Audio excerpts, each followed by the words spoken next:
At 90 years old, Gary Player has earned the right to say exactly what he thinks. 9 major championships, a career Grand Slam, a legacy that places him alongside Nicklaus and Palmer as one of the true giants of the game. But when the South African legend sat down for an interview this week, he didn't talk about his own accomplishments. He didn't reminisce about the golden era. Instead, he aimed his focus at the modern game, and one player in particular. "The game has changed," Player said, his voice carrying the weight of 7 decades in golf. But has it changed for the better? I'm not so sure.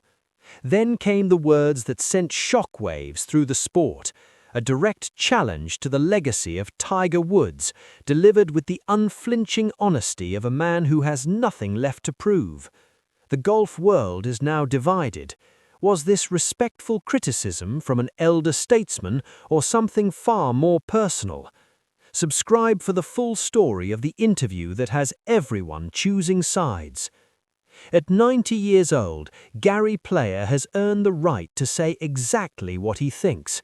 9 major championships, a career Grand Slam, a legacy that places him alongside Nicklaus and Palmer as one of the true giants of the game. When the South African legend speaks, the golf world listens, even when they don't want to hear what he has to say. The interview was supposed to be a celebration, a retrospective on Player's remarkable career, his fitness regimen that revolutionized the sport, his global travels spreading the gospel of golf. But somewhere in the conversation, the tone shifted.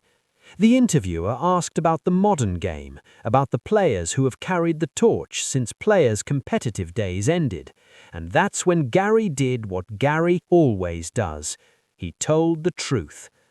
"I've watched this game evolve for over 7 decades, Player said, his voice still carrying the unmistakable inflection of his South African roots.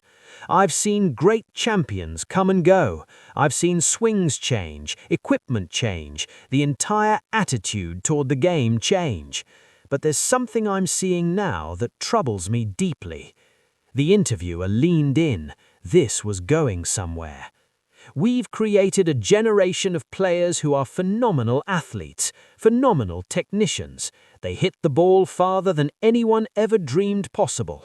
They work harder in the gym than any player in my era. But when I look at the history of this game, when I think about what it truly means to be a champion, I wonder if we've lost something along the way." Then came the words that would ignite a firestorm. "When I watch Tiger Woods, and make no mistake, he's one of the most talented players who ever lived, I see someone who could have been so much more. Not in terms of victories, he has plenty of those, but in terms of what he represents, in terms of the example he sets, in terms of carrying himself with the dignity that this game demands." Player paused, letting the weight of his words settle. "The numbers are there. 15 majors, 82 wins. Those are facts. But legacy is about more than numbers. It's about how you're remembered when you're no longer playing. And I wonder, truly wonder, if Tiger Woods understands that." The interview was still ongoing, but the damage, or the message, depending on your perspective, had already been delivered. The golf world has heard Gary Player criticize modern players before. He's never been shy about expressing his opinions on equipment, on course setup, on the state of the game. But this was different. This was personal. This was aimed directly at the most iconic figure the sport has produced since Player himself walked the fairways with Nicklaus and Palmer. "What I see today is a generation of players who don't understand the history of this game," Player continued. "They don't understand that they stand on the shoulders of giants. They don't understand that the money they play for, the courses they compete on, the lifestyle they enjoy, all of it was built by players who came before them." The interviewer pressed, "Are you specifically including Tiger Woods in that criticism?" Player didn't hesitate. "Tiger is a complicated figure. He's the most talented player I've ever seen, bar none. When he was at his peak, he did things on a golf course that defied logic. But talent alone doesn't make a legend. Character does. Integrity does. The way you treat people does. The reference was unmistakable. The 2009 scandal, the public unraveling, the years of tabloid headlines that followed Woods everywhere. Player wasn't criticizing Tiger's golf, he was criticizing Tiger's legacy. "I've been in this game for 70 years, Player said. "I've made mistakes, I've had regrets, but I've always tried to conduct myself in a way that honors the game and the people who came before me. I'm not sure Tiger can say the same." The words landed like a bomb. Within hours, clips of the interview were everywhere. Social media erupted. The debate was instant and fierce. Supporters of Player pointed to his own remarkable legacy, his global travels to grow the game, his philanthropic work, his reputation as one of golf's true gentlemen. They argued that he'd earned the right to speak honestly about the state of the sport. Defenders of Woods pushed back just as forcefully. They noted that Player had never won 15 majors, never dominated the game the way Tiger did, never carried the weight of an entire sport on his shoulders for 2 decades. They argued that criticism from someone who played in a different era, against different competition, with different equipment, was fundamentally unfair. At the center of it all, Gary Player remained unbothered. He's been in the game too long to worry about public opinion. He said what he believed. The rest, he insisted, was up to history. "I'm not here to attack anyone," Gary Player concluded. "I'm here to speak the truth as I see it. If that makes people uncomfortable, so be it. The game is bigger than any one player. It always has been, it always will be." When Gary Player speaks about Tiger Woods' legacy, he brings a perspective that few others can claim. He was there at the beginning. He watched Tiger's father, Earl, groom his son for greatness with a single-minded focus that the golf world had never seen. He witnessed the 1997 Masters victory that announced a new era, and he's lived long enough to see the full arc of Tiger's career, the triumphs, the scandals, the comebacks, and the complicated legacy that now sparks debates like this one. Player's central argument, repeated throughout his career, is simple. The record book is the only true measure of greatness. By that metric, Jack Nicklaus sits alone at the top with 18 major championships. Tiger is second with 15. Player is third with 9. That's the math, that's the history. And for Player, that's where the conversation should end. If Tiger had made the right choices during his career, he would have been the greatest player that ever lived, Player has said. But the worst saying in golf is if, because if is immaterial. The only thing that matters is the bottom line. Those right choices are the elephant in every Tiger Woods discussion. The 2009 scandal that shattered his marriage and his pristine image. The years of rehabilitation, both physical and personal, that followed. The surgeries, 31 of them by some counts, that robbed him of prime competitive years. The public unraveling that forced the world to see its hero as deeply, tragically human. Tiger himself has acknowledged the weight of those choices. In his first interviews after the scandal, he told the Golf Channel, "I'm the one who did it. I'm the one who acted the way I acted. No one knew what was going on when it was going on." Later in that same interview, he described his behavior as disgusting and admitted, "I tried to stop and I couldn't stop, and it was horrific." Billy Payne, the Augusta National chairman, delivered an even harsher verdict at the 2010 Masters, Tiger's first tournament back.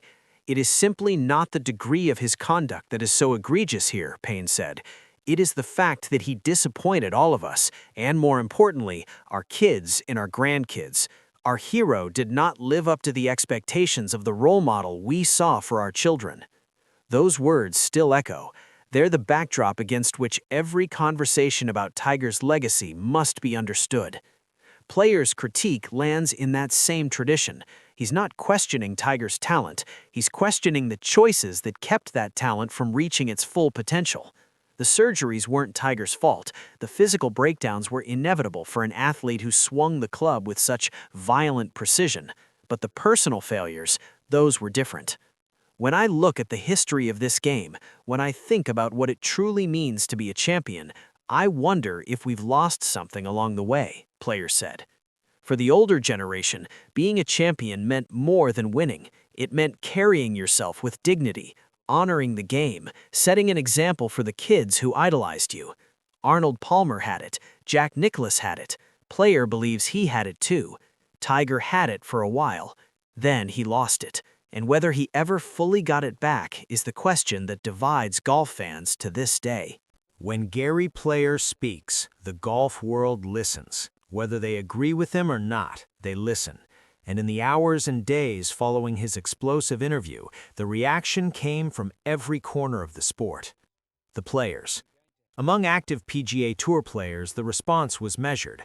Few were willing to directly engage with Player's criticism of Tiger Woods. The deference to both legends, one an active icon, the other an elder statesman, kept most comments safely diplomatic. "I didn't see the interview, to be honest," one top 20 player said when asked, "but Gary Player has forgotten more about golf than most of us will ever know. If he has an opinion, it's worth hearing. Doesn't mean you have to agree with it." Others were more pointed, if anonymous. It's easy to criticize from the outside, easy to talk about choices when you didn't have the weight of the world on your shoulders for 20 years. Tiger carried this sport. Gary should remember that. The analysts. Golf media erupted with hot takes and thoughtful analysis in equal measure. The debate over Tiger's legacy, already a permanent fixture in golf conversations, was suddenly reignited with new intensity. On Golf Channel, analysts debated whether Gary's comments were fair or out of line. "Gary is from a different era," one commentator noted. "In his day, players were expected to be perfect. The game was smaller, the scrutiny was lighter, but the expectations for personal conduct were actually higher. That's not an excuse for Tiger's behavior, it's context." Others pushed back. "Tiger has done more for this game than almost anyone in history," another analyst argued. "The money these guys play for, the TV ratings, the global interest, all of it traces back to him. Gary Player benefited from Tiger's existence just like everyone else. A little gratitude wouldn't hurt." The fans. Social media, as always, was a battlefield. The divide between generations was stark and immediate. Older fans, those who grew up watching Player, Nicklaus, and Palmer, tended to side with the South African legend. "He's right, Tiger's talent is undeniable, but greatness is about more than talent, it's about character. Gary has that, Tiger's still working on it." Younger fans rushed to Tiger's defense. "Gary Player won 9 majors in an era with like 10 competitors. Tiger won 15 against the deepest fields in history. The comparison isn't even close." The debate spilled into every corner of golf Twitter, with fans sharing stats, quotes, and hot takes with equal fervor. The legends. Among Player's contemporaries, the reaction was predictably cautious. Jack Nicklaus, asked about the interview at a charity appearance, offered a diplomatic response. "Gary's entitled to his opinion. He's always been outspoken. That's who he is. I have enormous respect for both Gary and Tiger. They've each contributed to this game in ways that will last forever." Arnold Palmer's foundation, asked for comment, politely declined. The king, as always, stayed above the fray. The silence from Tiger. Perhaps the most notable reaction was the one that didn't come. Tiger Woods, recovering from his latest back surgery and preparing for a potential Masters return, said nothing. His camp issued no statement. His social media remained silent. The man at the center of the storm simply went about his business, letting others debate, while he focused on his recovery. That silence in itself was a statement. Tiger has always believed that his golf speaks louder than any words. Whether he'll get a chance to let it speak at Augusta remains to be seen. The interview is over. The headlines have been written, the hot takes have cooled, but the question Gary Player raised lingers, impossible to ignore. What does it truly mean to be a legend in golf? For Player, the answer is clear. It's about more than trophies and statistics. It's about how you carry yourself, how you honor the game, how you treat the people who made you. It's about the character you display when cameras are rolling, and more importantly, when they're not. "I've tried to be a good ambassador for this game," Player has said countless times. I've traveled the world, promoted golf everywhere I could, tried to set an example for young players. That's what the greats before me did. That's what I've tried to do. That's what I expect from those who come after. By that measure, Tiger Woods falls short. The 2009 scandal, the public unraveling, the years of tabloid headlines, all of it tarnished an image that could have been untouchable. Billy Payne said it at the 2010 Masters. Our hero did not live up to the expectations of the role model we saw for our children. Those words have never stopped echoing. But players' critique ignores something essential. Tiger Woods didn't just play golf, he transformed it. He made it cool, he made it global, he made it so lucrative that players like Gary Player's own grandsons could make a comfortable living chasing their dreams. The money, the TV ratings, the international interest, all of it traces back to Tiger. I think Tiger inspired the generation after him to work harder, to get fitter, to dream bigger. Player himself acknowledged in that same interview. Even in criticism, the truth of Tiger's impact slips through. The debate between these two legends reveals something deeper about the sport itself. Golf is a game of tradition, of honor, of rules that players enforce on themselves. It prizes character alongside competition. But it also evolves, changes, adapts to new eras and new personalities. The tension between those impulses is the tension at the heart of players' critique. Gary Player belongs to an era when golfers were expected to be gentlemen first and competitors second. Tiger Woods belongs to an era when winning became the only thing that mattered, an era he helped create. Both are products of their time. Both are right in their own way. The golf world will never agree on Tiger Woods' legacy. Some will see the 15 majors and 82 wins and call him the greatest who ever lived. Others will see the scandals, the choices, the complicated humanity, and wonder what might have been. Player has made his position clear. Tiger, through his silence, has made his. The debate will continue long after both men are gone. That's the nature of greatness. That's the nature of golf. And maybe, in the end, that's exactly what both of them would want. For more coverage of the biggest stories in golf, subscribe and hit the notification bell.